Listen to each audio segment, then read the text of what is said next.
Shri Yadav. Sir, बहुत देर से हम इंतजार कर रहे थे, आडवाणी जी नहीं हैं और आते तो मैं उनसे सीधे पूछता कि आपने Honorable members, please no comments, please. आपने I have seen everybody disturbing.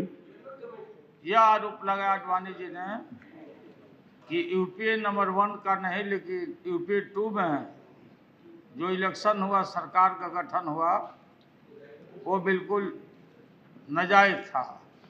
हम लोग लगातार यूपीए 1 से 2 तक देश भर में जो भी चुनाव हुआ, जो आए हम लोग, मुलायम सिंह से लेकर के सब लोग, तो ये हम जानना चाहते थे कि कौन सी परिस्थिति आ गई आपको कि आपने इस शब्द का इस्तेमाल किया। सुना कि माफी मांग लिए, काफी दबाव देने के बाद चले गए, वापस में चले गए। हम लोग अपेक्षा करते थे कि आडवाणी जी ब्लॉक पर बोलेंगे, जो ब्लॉक में उन्होंने बात सुनिए। हाँ हाँ हाँ, ठीक है। Honorable members, please maintain the decorum. और ब्लॉक पर बोलेंगे तो आडवाणी जी के इस ब्लॉक की भाषा को हम लोग अच्छी तरह से समझते हैं। तो ये बिल्कुल आडवाणी जी मैंने हम लोग आदर करते हैं, बुजुर्ग आदमी हैं, और ये दूसरा भाषा इस्तेमाल करना अच्छा नहीं लगता उनके लिए। ये ठीक भाषा का इस्तेमाल उन्होंने नहीं किया। ये दंगा और ये फसाद पर चर्चा है असम के मामले में। असम में जो घटना घटित हुई है, चाहे हमारे माइनॉरिटी भाई हैं या ट्राइबल भाई हैं, आखिर इसके पीछे है कौन शक्ति?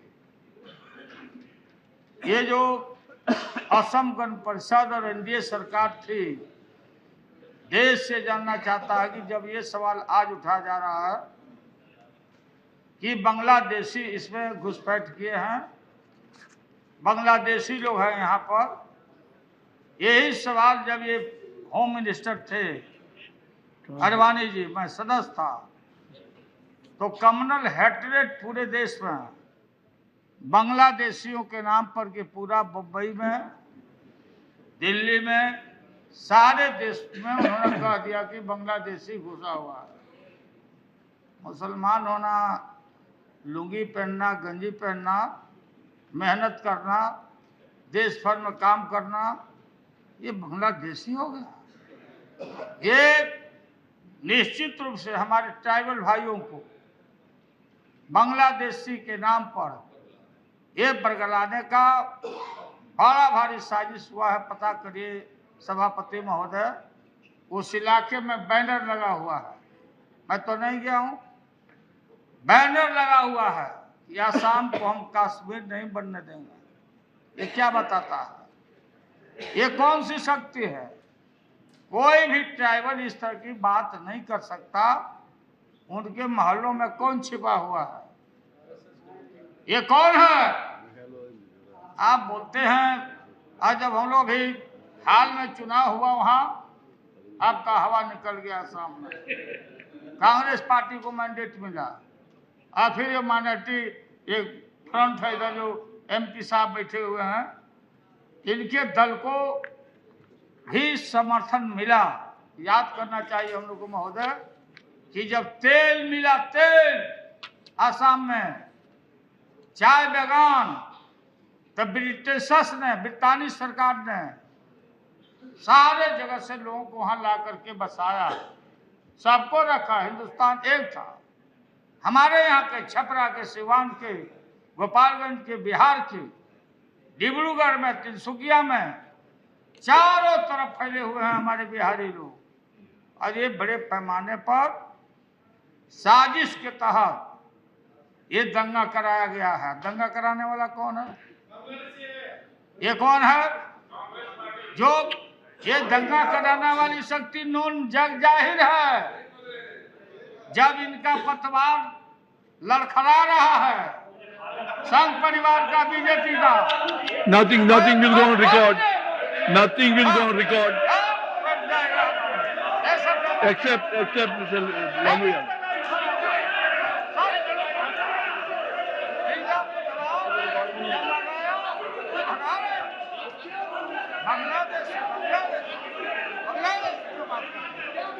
ये बांग्लादेश बैठा जाएगा।